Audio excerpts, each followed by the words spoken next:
time and again, collaboration has proved itself to be the most effective way for our industry to move itself forward and to gain new opportunity.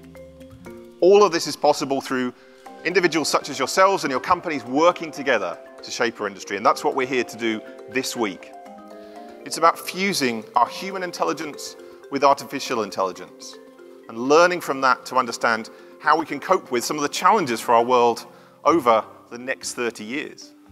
Population growth, a looming environmental crisis. I believe the technologies we work on and the capabilities we are bringing to the world will help to solve these challenges. If that doesn't give us purpose as an industry, I don't know what does. 87% of all of us here have started some form of digital transformation. Guess what? Guess what? It's actually happening. It is taking place now. It is happening. It's real. We may be a little slow. It took us 20 years to get here, but now 87% of our customers, of all of you, are actually engaged in transformation. There's approximately maybe 128 million people in Japan that live today. Out of those 128 of them, 105 are in our membership system. Now, what an incredible number. It's a grand opportunity for us. So we are not a telecommunication company, but indeed we are doing something very, very different. We are building the world's first end-to-end cloud-native network. 60% of CapEx spent in telecom today is on radio access. That's where we spend all of our money in.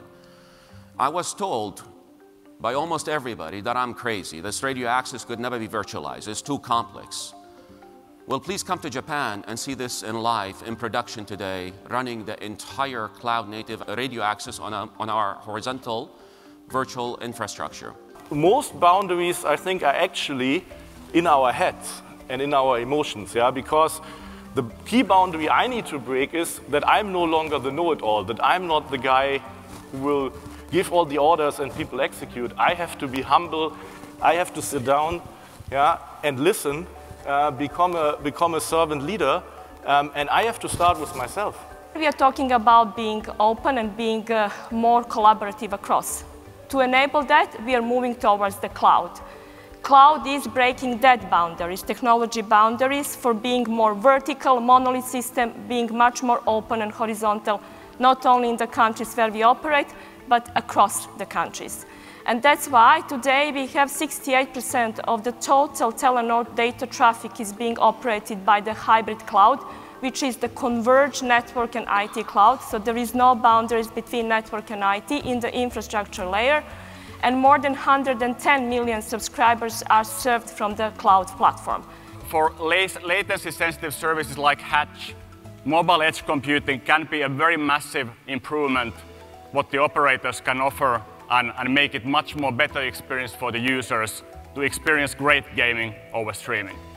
But it really requires new mindset, much more faster decision-making to be able to capture this 5G-driven cloud gaming opportunity. And we look forward to working with all of you to make that a reality.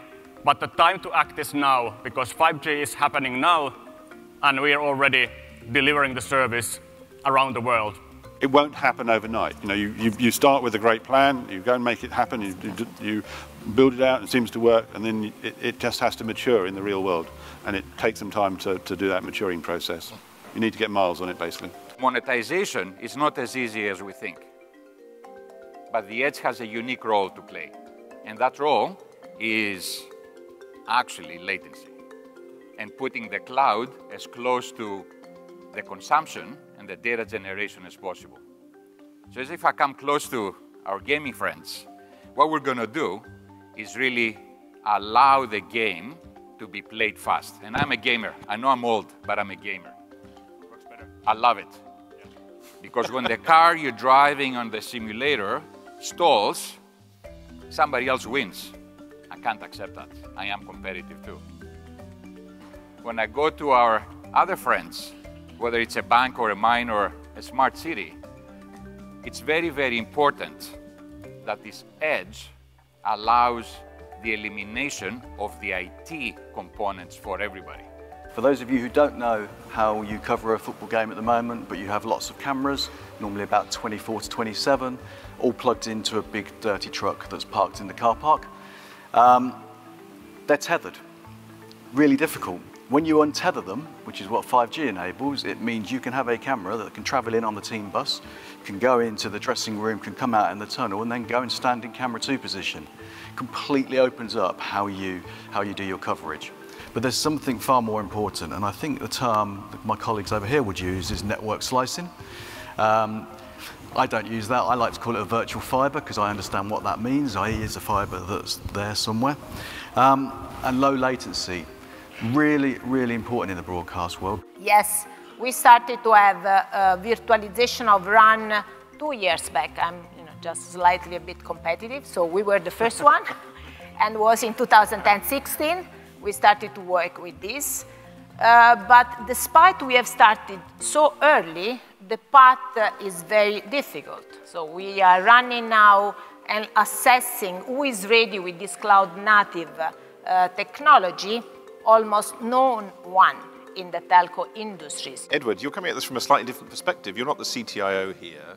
You're coming at this from both investor and provider into the market. I have two, experiences I want to share with you. One conclusion is that most of the telco, we become prisoner of our past success.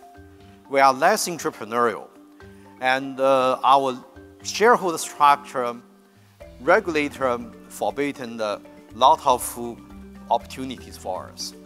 Secondly, like you said, we don't know how to work with others. We try to build everything by ourselves.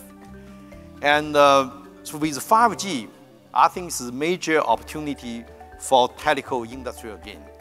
Last but certainly not least, smart cities.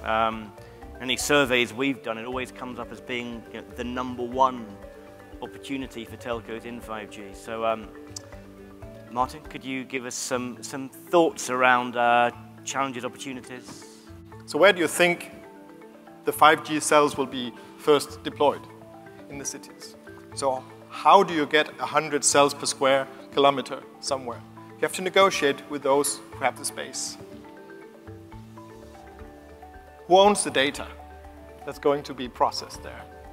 There are already very, very hard principles being turned into directives. You remember GDPR? You're going to have to deal with something like that in the data space as well. Cities are now saying, we own the data. We the people. That's every one of you. And if you want to process that, well, terms and conditions apply. The thing everyone's talking about here is about collaboration, and you've got to change your business model. Our business model is about shared value, shared wins, shared investment. So if it's going to cost more to deliver, how do we change our workflows to make them more efficient so that both parties benefit? Because it's not in anyone's interest for one party to be underpinning another party and losing money. It's going to go the wrong way eventually. My thank you to all of the panelists. We're now going into 3 days of discussion of these topics, so the debate certainly doesn't end there. Ladies and gentlemen, please give a big round of applause to our panel and enjoy the week.